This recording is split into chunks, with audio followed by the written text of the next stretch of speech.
네, 쉴만한 물가 매주 월요일 이 시간은 기독교 교육 전문가 이승현 목사님 모시고 재미있고 은혜로운 교회학교 교육 이야기 나눠보는 시간입니다. 이승현 목사님 안녕하세요. 네, 안녕하세요. 이승현입니다. 요즘 코로나19로 인해서 일상의 변화가 참 많습니다. 그렇죠. 가장 큰 변화는 신앙인으로서 이제 주일에 교회에서 모이지 못하고 이제 가정에서 인터넷 예배를 드리는 일인데요. 그렇죠.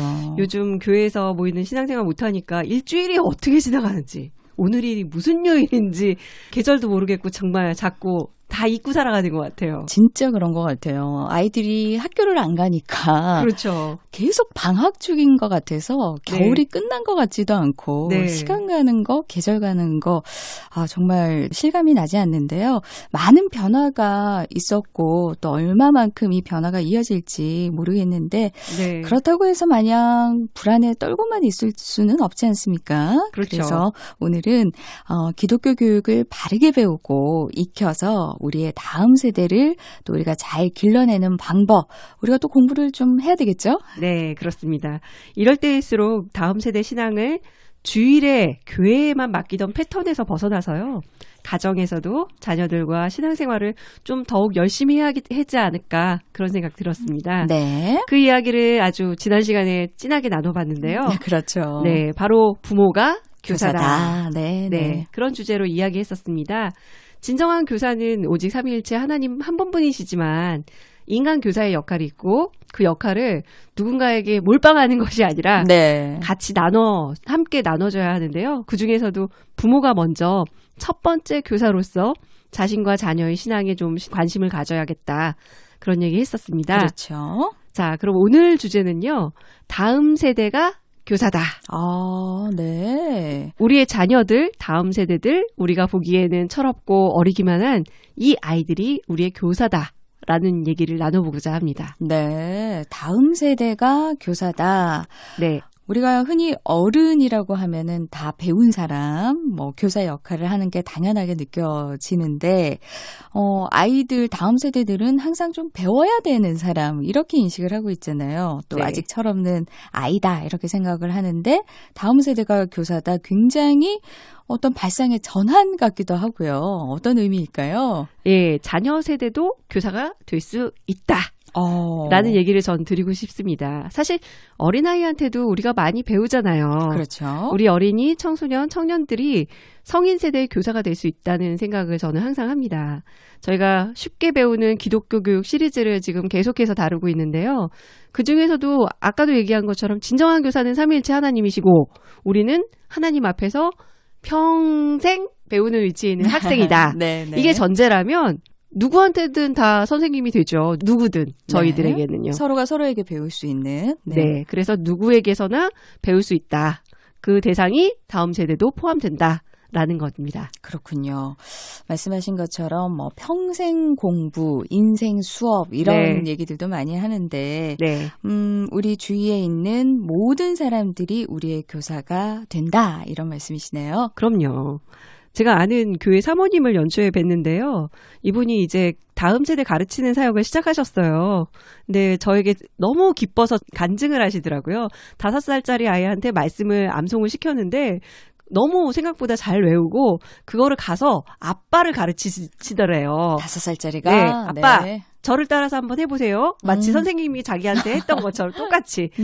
자, 사람이 떡을 오만 이런 식으로 아빠를 가르치더라. 그래서 아빠가 요즘 신앙생활을 굉장히 열심히 하고 있다.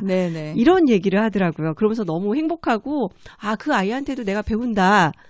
그런 얘기를 사모님이 하시는 걸 듣고 참 기뻤어요. 우리가 믿음이 자라고 성숙하기 위해서는 항상 배우는 자세, 이 자세를 가져야 하는데 5살 아니라 3살 갓난아기한테도 배울 수 있으면 배워야죠. 낮은 자세로 배울 수 있으면 참 좋겠습니다. 네, 그러네요. 5살짜리가 아빠에게 이렇게 했을 때 아빠는 또 너무 사랑스러우니까 따라하게 되고 이것이 어떤 가정에서의 신앙 교육으로 서로에게 임할 수가 있겠네요. 아이들에게 어른이 배울 수 있다. 자, 아이들은 서로에게도 영향을 주잖아요. 네. 제가 TV를 보는데 애들 나오는 프로를 참 좋아합니다. 아, 그래요? 네. 근데 한 5살이나 됐을까 하는 형이 한 2-3살밖에 안 된 동생이 이 공갈 젖꼭지 떼는 걸 너무 힘들어하니까 어려워하죠. 네, 그거를 떼게 해주는 장면이 나오더라고요. 아빠는 이제 무조건 강제 이별을 이렇게 시키려고 하는데 네. 형은 아빠한테 그러더라고요. 이거 끊는 거 얼마나 힘든지 아빠는 모른다고. 내가 해봐서 안다고. 그러면서 네. 동생에게 스스로 이것과 이별할 수 있도록 기회를 주더라고요. 전 그 모습을 보면서 참 많이 배웠어요. 학습자가 스스로 의지를 갖고 행동할 수 있게 기다려주고 그 일을 해냈을 때 아낌없이 칭찬해야겠다. 그런 반성도 참 많이 했고요. 서로가 서로에게 교사가 되는 이런 얘기는 또 다음 시간에 또 길게 또 얘기를 나눠보고자 하는데 네.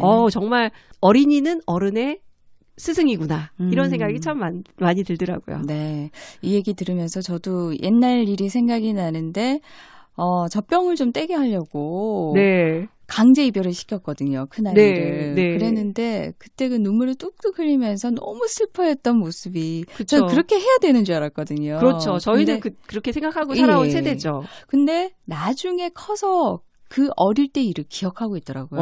그러니까 자기 인생에 있어서 그때 너무 슬펐던 기억이 있고 엄마가 너무 미웠었다 그때. 충격적 이별이니까. 충격적인 이별이니까. 그래서 네. 제가 둘째한테는 좀 자유를 줬던 것 같아요. 관대해지죠. 예. 조금 늦어져도 네. 언젠가 끊겠지라는 네. 생각으로 반면교사를 삼은 적도 있었던 것 같은데 네. 어쨌든 이 경우에도 5살 형아지만 자기가 경험을 해봤다고 동생을 배려하는 그런 네. 아주 멋진 의젓한 모습을 보여줬네요.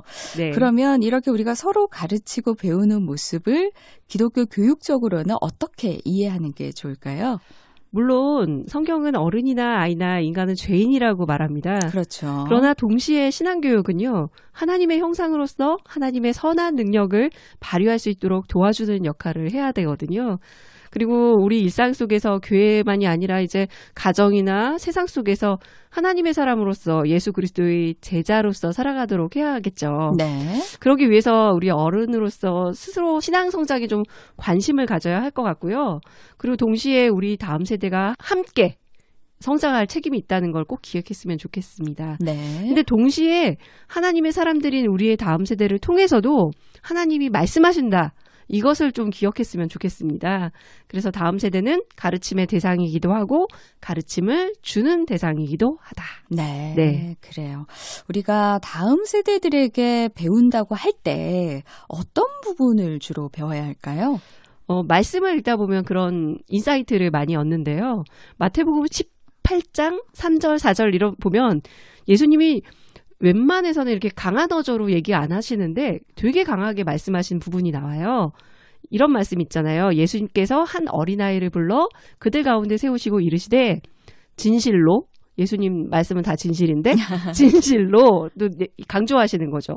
너에게 이르노니 너희가 돌이켜 어린아이와 같이 되지 아니하면 여기부터가 중요해요. 결단코 네. 배교를 하면이 아니고 어린아이와 같이 되지 않으면 결단코 천국에 못 들어간다. 이 말은 굉장히 강한 말이잖아요. 그렇죠. 그러므로 누구든지 어린아이와 같이 자기를 낮추는 사람이 천국에서 큰 자니라. 네. 예수님은 어린아이와 같이 되지 않으면 절대 never 천국에 못 들어간다고 말씀하신 거예요. 여기 이 말씀을 조금만 더 자세히 보면 어린아이와 같이 된다는 건 일단 돌이킨다는 거잖아요. 네. 돌이켜가 이제 우리가 아는 단어도 있지만 여기서 쓰인 단어는 헬라어 원어 스트레포라는 단어인데요. 몸을 돌리거나 얼굴을 돌리거나 하는 이런 물리적인 방향 전환뿐만이 아니라 마음의 변화, 행동의 변화까지 나타내는 단어예요. 돌이켜야 한다. 네. 지금 맨날 하던 대로가 아니라 돌아와서 지금 살아오던 루틴대로 계속하는 것이 아니라 완전히 다른 방향으로 그렇게 살아야 한다. 네. 예수님은 그런 삶의 변화, 결단을 요구하시는데 그게 어린애들은 좀 쉽다는 거죠. 돌이키기에 네. 어린아이들은 쉽게 받아들이고 완전히 바꿀 수 있다. 네. 그런데 어른들은 사실 그게 쉽지가 않으니까 네. 이렇게 자신을 돌아보고 새로운 삶을 살 줄 아는 것이 진정한 성숙이고 진정한 신앙의 모습, 신앙인의 모습이 아닐까 싶어요. 그런데 그 모습을 아이들이 가지고 네. 있다. 이런 말씀이시네요. 네. 그리고 두 번째로 보면 어린아이의 특징이 이 4절에 보면 자기를 낮추고 자기를 낮추는 사람이라고 그랬거든요. 네. 근데 사실 셀프로 낮추는 게 아니라 그 당시 예수님 당시의 어린아이들은 어쩔 수 없이 몸을 낮출 수밖에 없는 존재였다고 볼 수 있어요. 그러니까 뭐 예수님 당시뿐만 아니라 중세 종교개혁 이후까지도 어린이 신분이 굉장히 낮았어요, 사실. 네. 제가 아주 오래전에 이제 공부하느라 읽은 책 중에 하나가 아동기의 실종. 아동기는 네. 없었던 거죠, 실종이니까. 그런 책이 있는데요. 책에 보면 애들은 인간 취급도 안 받았다는 거예요. 네. 그래가지고 뭐 귀족이나 이런 사람들은 심지어 애들을 던지며 놀았다. 유희로 생각했다. 이런 기록도 있더라고요. 네. 뭐 요즘이나 뭐 한 집에 한둘도 안 낳는 그런 시대에 살기 때문에 애들이 귀하지만 예수님 당시에는 뭐 더 심했겠죠. 네네. 어린애들, 미성년자들은 사람 취급을 못 받았죠.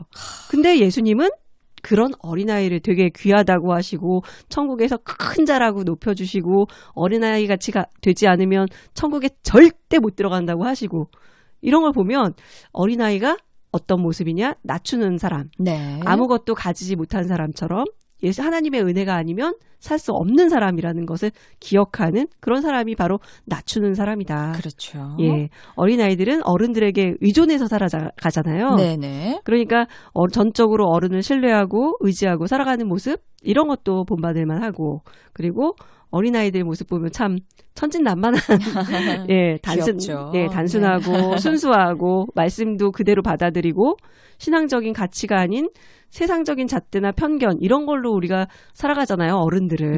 네. 그런데 그런 어른들의 모습이 아닌 정말 순수하게 받아들이는 하나님을 받아들이는 모습 이게 낮추는 모습이다. 네. 그런 얘기를 하면 그걸 배워야겠죠. 아무래도. 네. 예. 이렇게 어린아이들에게서 배울 수 있는 점들을 말씀을 해주셨는데 근데 요즘은 아이들이 무섭다 이런 얘기 많이 하거든요. 네. 가만히 보면 심하게 말하면 아이들이 부모를 이렇게 간을 본다고 해야 되나? 그렇죠. 뭐 찜쪄 네. 이런 얘기도 하고. 그 정도로 네. 아이들이 어른보다 영악해 보이는 모습을 보일 때가 많은데 왜 예수님께서 그런 말씀을 하셨을까라고 지금은 좀 이해가 안 되는 부분들도 있지만 목사님 말씀을 들어보니까 예수님께서 왜 어린아이와 같아야 하는지 낮추는 사람 또 그리고 예수님 없이는 살아갈 수 없는 네, 그런 절대 의존적인 모습 그런 네. 것들을 우리에게 원하신 것 같아요.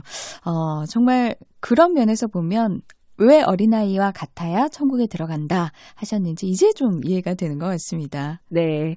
아이들을 바라보는 시각 자체가 지금이랑 예수님 당시는 많이 달랐으니까 네. 그 말을 들으면 아무래도 그런 생각이 많이 들죠. 요즘 아이들이 행복한 거예요. 그럼요. 네. 누가 그러더라고요.